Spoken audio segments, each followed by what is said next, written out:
Hi, I'm Mim Beim. Welcome to Ask the Naturopath, episode 4. Today we're going to be talking about IBS, FODMAPs and SIBO.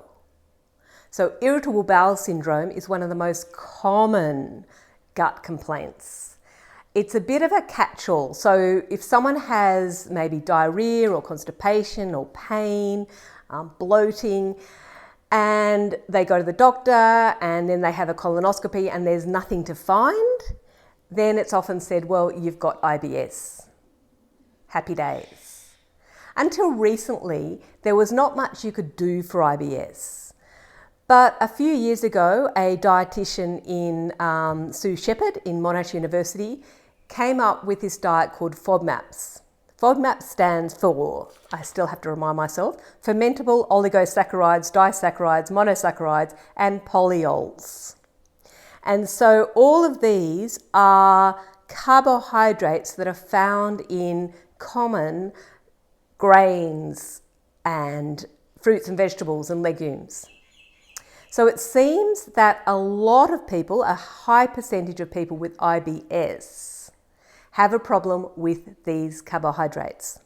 And that's what the low FODMAP diet does. It takes away these problematic foods, or basically the carbohydrates in these foods, so that you're not reacting to them. So that's all good and well.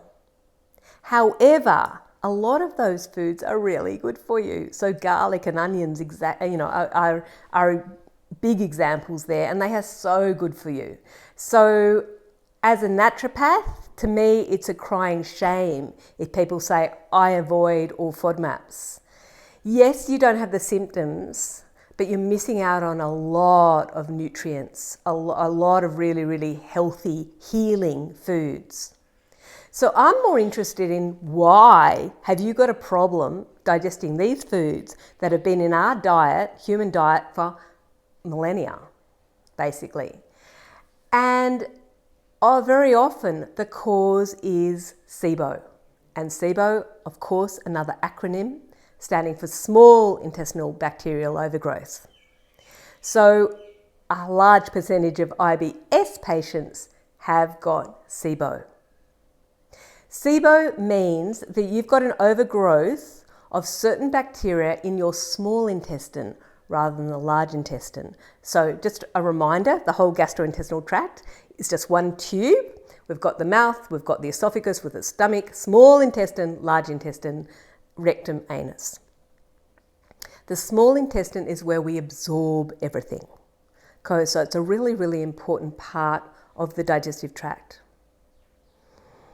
And you're not digesting these particular carbohydrates. Why not? Because that overgrowth of the bacteria, and remember, it's not necessarily bad or pathogenic, it's just in the wrong place.